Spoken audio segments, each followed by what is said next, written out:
हमारे प्रोडक्ट कौन कौन से हैं? तो सबसे पहला प्रोडक्ट हमारे पास है, कौन सा प्रोडक्ट? भूवीटा। अब भूवीटा के बारे में थोड़ा सा समझते हैं। सबसे पहला हमारा जो भूवीटा होता है, ये मिट्टी के स्ट्रक्चर को सुधारता है। देखो मिट्टी का स्ट्रक्चर क्या होता है, चीजें होती हैं, पोर्स होते हैं। तो अगर आपके मिट्टी में पोर्स नहीं है, छिद्र नहीं है, तो आपकी मिट्टी से आपके पौधों को फायदा नहीं होता है। अच्छा, इतने लोग किसान बैठे हैं, आप मुझे बताइए कि आप जुताई क्यों करते हो? क्यों करते हो जुताई? हम जुताई क्यों करते हैं? मिट्टी का क्या होगा? क्या होना? आप अपनी भाषा मत बोलिए, हिंदी में बोलिए, कोई बात नहीं। नीचे से ऊपर बोला बस। नीचे से ऊपर से क्या फायदा हो गया? बिल्कुल करेक्ट बात है। मिट्टी को ढीला करना। ढीला क्यों करना भाई?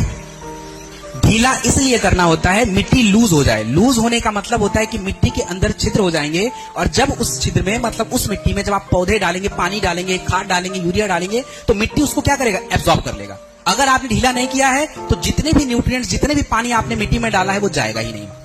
तो भूवीटा का पहला काम यही होता है कि आपके मिट्टी की संरचना को सुधार देता है, मिट्टी के स्ट्रक्चर को सुधारता है, उसके लेयर्स को मेंटेन करने का काम करता है। दूसरा अगर बात करूं, अभी मैंने कुछ देर पहले आप लोग को बताया, याद होगा, कि आज ज्यादा यूरिया, ज्यादा डीएपी यूज करने से हमारे मिट्टी में क्या बढ़ रहा है? तेजाब, यानी एसिडिटी बढ़ती चली जा रही है, और उससे हमारे मिट्टी में भी एसिडिटी बढ़ रही है। और मिट्टी में एसिडिटी बढ़ेगी तो कई सारे पौधे वहां उग नहीं पाएंगे, क्योंकि हर पौधों के लिए आपके मिट्टी में अलग अलग पीएच होता है। तो आपका जो भूवीटा होता है, ये जब आप अपने मिट्टी में डालते हैं तो मिट्टी का जो पीएच लेवल होता है, अगर उसमें एसिड ज्यादा है तो उसको बराबर कर देगा, अगर उसमें बेस ज्यादा है तो उसको मेंटेन करने का काम करेगा। तो मिट्टी का पीएच मेंटेन करने का काम आपका भूवीटा करेगा। तीसरा, आपको मैंने अभी बताया कि हम लोग अपने मिट्टी में आज के टाइम पे सबसे ज्यादा क्या यूज करते हैं? Inorganic fertiliser. इनऑर्गेनिक फर्टिलाइजर का मतलब यूरिया होता है, फास्फोरस होता है, पोटेशियम होता है, ये इनऑर्गेनिक फर्टिलाइजर है। लेकिन हमारे मिट्टी को ज्यादा कार्बनिक चाहिए था, ऑर्गेनिक चाहिए था।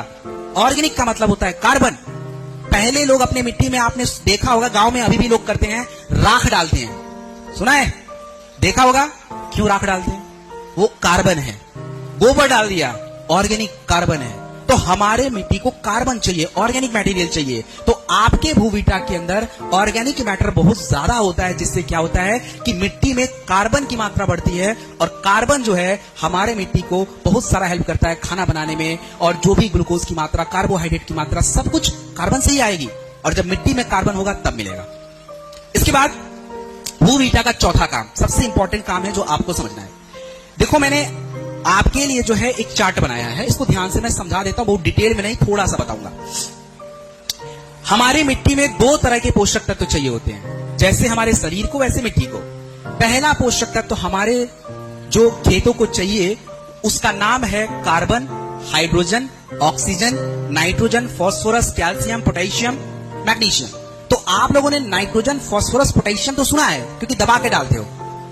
लेकिन जो बाकी की चीजें हैं, कार्बन, वो थोड़ा कम डालते हैं। मैग्नीशियम के बारे में हमें ज्यादा पता नहीं है, लेकिन कभी काल सल्फर आप लोग डाल देते हो। तो ये चीजें तो जो इधर वाली साइड के मैक्रो न्यूट्रिएंट्स हैं, वो आपको मिल रहे हैं ज्यादा मात्रा में। लेकिन हमारी मिट्टी को इसके अलावा आयरन चाहिए होता है। अगर आपकी मिट्टी में आयरन नहीं होगा तो फसलों में क्या होगा?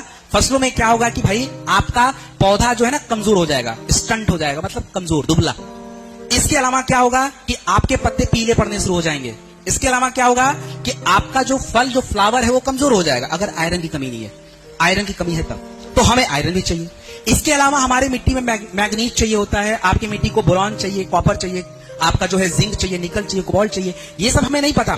तो इन शॉर्ट अगर आप समझें तो आपके मिट्टी को हर तरह के पोषक तत्व चाहिए, जो आपको मिलेगा कहां से? भूवीटा से मिल जाएगा सारे, चाहे वो सोडियम हो, फास्फोरस हो, पोटेशियम हो, चाहे जो भी हो। इससे फायदा क्या होगा? अगर आपके खेतों में नाइट्रोजन होगा तो पौधों का विकास ज्यादा होगा, आपका पौधा खाना ज्यादा बनाएगा तो ग्रोथ उसका ज्यादा होगा, एमिनो एसिड मिलेगा, प्रोटीन मिलेगा। अगर आपका फास्फोरस होगा, उससे क्या होगा कि फल अच्छा आएगा, फ्लावर अच्छा आएगा, तना मजबूत होगा। पोटेशियम होगा तो उससे क्या होगा कि मिट्टी के अंदर पानी में नमी ज्यादा रहेगी। आपका जो है पौधे में अगर कभी सूखा भी पड़ता है तो पौधा उसके अकॉर्डिंग अपने आप को रोक पाएगा। तो बहुत सारे फायदे ये आपके भूवीटा से हो जाते हैं। तो ये 4 जो सबसे इंपॉर्टेंट बेनिफिट बताए मैंने भूवीटा के बताए। अब रही बात कि भूवीटा का प्रयोग कब कैसे करना है। देखिए, भूवीटा का प्रयोग 1 एकड़ में 4 किलोग्राम प्रयोग होता है। 1 एकड़ में 4 किलोग्राम प्रयोग होता है। 4 किलोग्राम कब डालें? देखिए, आप जब खेतों की जुताई करते हैं ना, यानी अपनी मिट्टी को तैयार करते हैं, तो मिट्टी को जब तैयार करते हैं उस टाइम आपकी मिट्टी में भूवीटा का जरूरत है। उससे फायदा क्या होगा, मैंने समझाया कि मिट्टी का संरचना बदलेगा।